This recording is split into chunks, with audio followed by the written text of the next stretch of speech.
The English Channel is not merely water.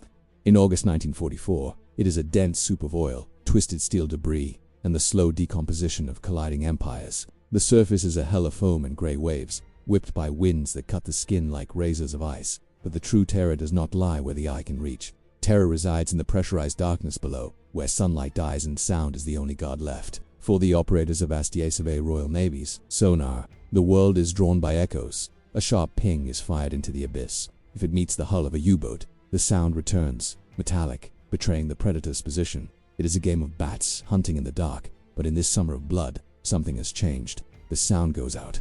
It travels through the cold currents, desperately seeking German steel, but nothing returns. The ocean swallows the scream of the sonar. There is no echo. There is no warning.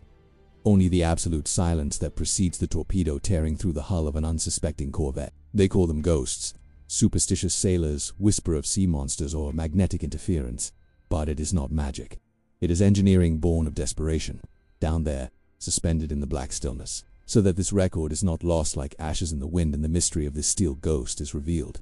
Leave your like as one sealing a pact with the truth and subscribe to the channel.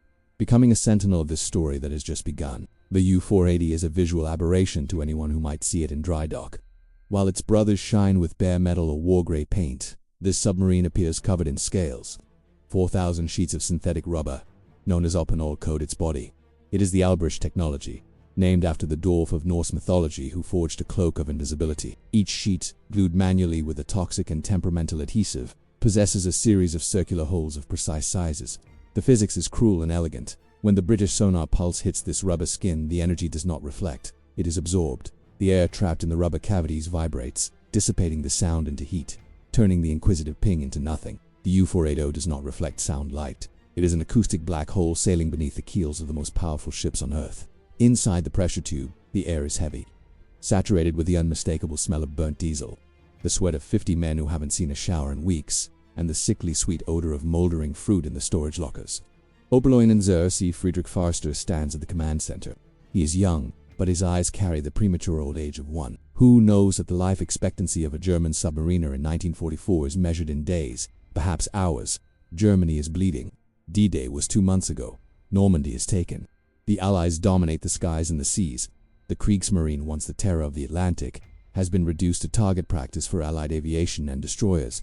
Invincibility is over. Now, the war is for survival. And Forster knows he commands the only real hope of turning the tide, or at least, of making the enemy bleed before the end. The silence on board is religious. There is no stomping of boots, no loud conversations. Only whispers and the monotonous hum of the electric motors. They are entering the Lion's Den, the central English Channel, the most watched place on the planet. Above them, the surface boils with the activity of the Royal Navy captain-class frigates, corvettes, minesweepers, all equipped with the best in detection technology. They sweep the seafloor with the confidence of those who have already won the submarine war. They believe nothing can pass unnoticed. That arrogance is Forster's best weapon. The executive officer watches the depth gate. The needle trembles slightly. 60 meters, 70 meters. The pressure compresses the hull, making the steel groan a sound that makes every crewman's stomach tighten. But the rubber coating also muffles internal sounds. The U-480 is silent on the outside and the inside. Propeller to starboard. Fast. Destroyer, whispers the hydrophone operator, pressing the headphones against his skull, eyes closed in total concentration. The tension in the command compartment solidifies. It is physical. You can feel the metallic taste of fear in your mouth. The sound of the enemy propellers grows, a rhythmic and menacing chug-chug-chug that reverberates through the water and penetrates the hull. They are passing exactly overhead. In any other submarine, this would be the moment of panic, the moment to dive deep, launch decoys, prey. The destroyer's active sonar would begin to ping, a psychological torture that announces depth charges. The British sonar operator up there activates the transmitter. The sound descends. It hits the conning tower of the U-480. It hits the deck. The German crew holds its breath. They wait for the return ping that will alert the destroyer. They wait for the sound of the course change, the acceleration of enemy turbines for the attack. But the destroyer continues in a straight line. The sound of its propellers begins to fade as it moves away. It saw nothing. It looked directly at them and saw only empty water. A nervous smile, almost hysterical, appears at the corner of the navigator's mouth. It works. The damn rubber works. They are ghosts, and ghosts can walk among the living and harvest lives without being touched. Forster does not smile. He adjusts his cap and looks at the maps soaked in humidity on the table. They are not there to hide. Invisibility is not a shield, it is a dagger, and they have just arrived within reach of the Allied invasion fleet's jugular. The bow of a U-480 turns slowly to the south, toward the convoy route feeding the army in France. The invisible hunter is positioned. The first victim will not take long to appear, and when the torpedo strikes, the confusion on the surface will be absolute. They will search for a submarine that their instruments swear does not exist. The air inside the U-480 becomes even denser. The hunt has begun, not with the roar of cannons, but with the suffocating silence of a predator that has learned to erase its own shadow. War at sea is a calculation of probabilities executed with explosives, but what happens aboard the U-480 defies the Royal Navy's mathematics. We are now on August 21st. The English Channel is a bustling corridor, a vital artery pulsing with cargo ships, escort corvettes, and the arrogance of those who rule the waves. They do not know there is a poisoned needle hidden in the haystack. Faster does not need speed, he needs patience. The Submarine hovers, almost motionless, merely correcting buoyancy. The attack periscope breaks the surface for mere seconds, a glass eye blinking amidst the foam of the waves. The target is identified, the Canadian corvette HMCS Alberich.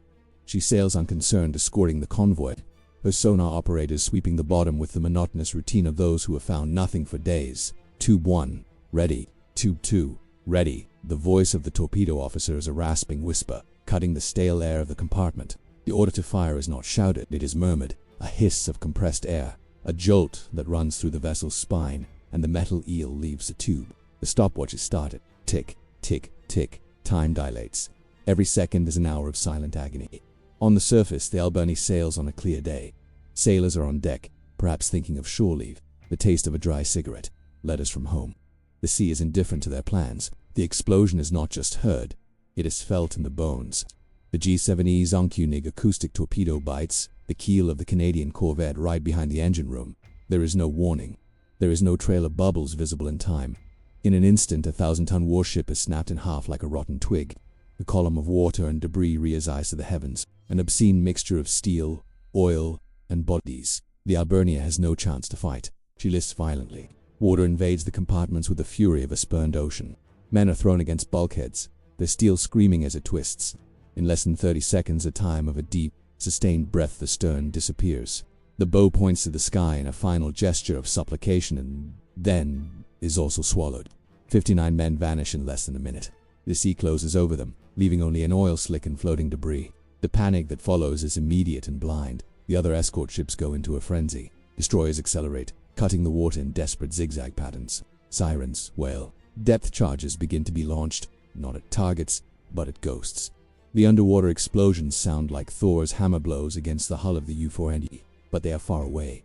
Down there, the German crew hears the chaos. They hear the hunter's propellers spinning furiously above them, seeking an echo that does not exist. The British sonar screams into the abyss, but the Alberich coding devours the question. The blood boils and the ground gives way, but you still listen. Leave your like as a sign of resistance amidst the chaos, and subscribe to the channel to ensure your presence is counted when tomorrow comes. Invulnerability, however, exacts a price. The U-480 is not a perfect machine. It is an experimental prototype. The glue, the damn glue holding the rubber tiles to the steel hull, was not made to withstand the constant contractions and expansions of pressure changes. As the submarine crawls along the seabed to escape the blind search zone, a sound is heard that chills Foster's blood more than any depth charge. A tearing sound, slow rubber peeling from metal. One of the Alberich tiles comes partially loose. It begins to flap against the hull with the flow of water. Thump, thump. Absolute silence. Their only defense is compromised. That rhythmic noise is a beacon for British hydrophones. If they speed up, the tile will flap harder and perhaps rip off entirely, creating turbulence and cavitation noise. If they stay still, the currents might push them against mines or sandbanks. Faster orders minimum speed, just enough to maintain steerage. The sound of the loose tile sims to the crew's ears, as loud as a church bell. Every crewman looks at the whole ceiling, as if they could see the traitorous tile through the steel. The air is becoming unbreathable. Carbon dioxide is rising. The potash cartridges, used to filter the air, are saturated. A headache begins to pulse in everyone's temples, the first sign of carbon dioxide poisoning. Above, the hunt continues. The Royal Navy knows something sank the Alberich. They are furious. They launch patterns of Hedgehog's anti-submarine mortars that fire circular salvos of contact bombs. If one touches the hull, it is the end. A nearby explosion shakes the U-480 violently. Light bulbs burst, plunging command into darkness, broken only by the red emergency lights. Cork dust and old paint fall onto the maps. Someone screams in the bow. A leak. No, just fear. The raw, liquid fear that makes grown men wet their pants without realizing it. But the British sonar still cannot lock onto them. They see a fleeting shadow, a ghost that appears and disappears. The sonar operator upstairs must be cursing his equipment, kicking the console, blaming the water temperature, schools of fish, anything. He cannot believe the enemy is right there, invisible to his electronic eye. Foster maintains the calm of a corpse. He knows the battery is draining. The submarine's electric blood is running out. They need to surface to use the diesel engines and recharge, or use the schnorkel, the breathing tube. But using the schnorkel in such watched waters is suicide. The diesel smoke or the foam from the head valve would be seen by surface radars or the planes patrolling like hawks. They are trapped in a steel coffin coated in rubber, 60 meters deep, surrounded by enemies, with air running out and a piece of their invisibility cloak beating against the fuselage like a funeral drum. And that is when the hydrophone picks up something new. It is not a destroyer. It is the heavy, rhythmic, deep sound of merchant propellers. A convoy. A large one. Very large. Forster looks at his executive officer. Red eyes of fatigue meet an insane determination. They are not going to run. They are going to attack again. With poisoned air, with a compromised hull, they are going to rise to periscope depth right in the middle of the enemy formation. If they are to die, let it be dragging the pride of England to the bottom with them. The order is given. The U-480 noses up. The wounded predator resists to bite the throat of the prey once more. The ascent of the U-480 to periscope depth is not a tactical maneuver, it is an act of calculated violence. The air inside the submarine is a toxic soup, hot and humid, where breathing is labored and thought becomes slow, pasty. But adrenaline clears the mental fog for fun. The cyclopean eye of the periscope breaks the surface. The view is organized chaos. Convoy FTM-74 drags itself through the channel, a procession of heavy freighters escorted by nervous guard dogs. They know the U-480 is nearby, or at least they know something is nearby, but they cannot see it. The rubber coating continues to devour the sonar pulses, turning the 700-ton submarine into a hole in reality. Tube 3. Target in sight. Freighter of Fort Yale. 10,000 tons, murmurs the weapons officer. The torpedo is fired. This time, the proximity is suicidal. The explosion illuminates the bottom of the British ship's hull like a photographic flash from hell. The Fort Yale buckles, with the steel tiers with a sound that travels through the water like a hype-shit scream. Minutes later, the freighter Orminster meets the same fate. The chaos on the surface is absolute. Destroyers fire at shadows, at waves, at whales. They are fighting a ghost that bites and vanishes. For 3 days, the U-480 terrorizes the English Channel. It takes down the minesweeper HMS Loyalty. A ship designed to protect others becomes the prey. The triumph of the Alberich technology seems total. They have proven the impossible. A submarine can survive in the Royal Navy's backyard in 1944. The return to base, in occupied Norway, is done under the cloak of secrecy. There are no bands playing, no flowers thrown by crowds. Only naval intelligence officers and engineers who touch the submarine's rubber skin as if it were a sacred artifact. They see in the U-480 the weapon that could have won the war if it had arrived 2 years earlier. Now, it is just a shining anomaly in the twilight of the Third Reich. But the war does not wait for late innovations.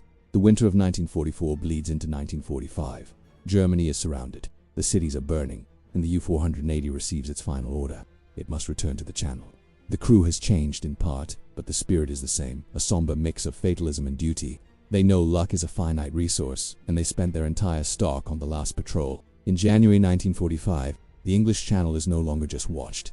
It is an impenetrable trap. Forster takes the invisible submarine to the south of the Isle of Wight. The mission is to intercept anything that floats, but the enemy has learned. They no longer rely solely on sonar. They have seeded the sea with secret minefields, vast farms of death anchored to the bottom, waiting patiently for a keel. Any keel. The U-480 sails silently. The British sonar sweeps the sea and, as before, finds nothing. The rubber does its job. The men on board whisper, confident in their magic cloak. They are untouchable to the enemy's ears, but the naval mine has no ears. It emits no pings. It is a blind, mute, and stupid metal sphere, swaying in the current attached to a steel cable. It does not care about Alberich technology. It does not care about bravery or fear. It answers only to physics, contact, and pressure. It is February. The sea is calm in the depths. The U-480 glides at 3 knots. The contact is subtle, a metallic scrape on the bow, perhaps mistaken for a second for debris or a large fish. The detonation is not a sound. It is instant annihilation. The mine explodes against the bow section, where the torpedoes are stored. The mine's warhead detonates the submarine's own munitions. The explosion does not break the hull. It disintegrates it. There is no time for abandoned ship orders. There is no time for terror. In a tenth of a second, the atmosphere of normal pressure inside the submarine is replaced by the crushing pressure of the ocean in a wall of fire. The water enters so fast it acts like a solid hammer, crushing everything in its path: machines, dreams, and the miraculous rubber. The U-480, the technological marvel, the ghost that mocked the Royal Navy, dies without giving a single radio cry. It simply ceases to exist. On the surface, the seagulls keep flying. The waves keep crashing. No British destroyer claims the victory. They don't even know it was there. The disappearance of the U-480 becomes a mystery, a misplaced file, a footnote about a submarine that left and never returned. For decades, it rested in the dark, 55 meters deep. The currents stripped away part of the rubber, exposing the ribs of the dead Leviathan. Fish swim through the control room where faster planned his attacks. Crabs walk over the control panels that once held the fate of warships. It was only years later that divers and modern sonar surveys found it, not by the shape of the hull, but by the anomaly. The rubber coating, ironically, preserved parts of it differently than other wrecks. It was still there, trying to hide, trying to be invisible even in death. The story of the U-480 is not about the triumph of technology, but about the futility of war. Invisibility protected them from the eyes and ears of man, but not from the blind indifference of a forgotten mind. They built the perfect predator, only to watch it fall into a trap made of old iron and simple explosives. Now, the silence in the channel is real, not the tactical silence of the hunt, but the geological silence of oblivion, where men breathed, sweated, and feared. Now there is only cold water and the slow corrosion of memory. What remains are only echoes and shadows. If you carry the weight of what you have heard, leave your like as your final seal on this memorial and subscribe to the channel so that the next chronicle finds fertile ground in your memory. The sea guards its secrets jealously, but today we stole one of them back into the light. The ghost has been seen. The patrol is ended.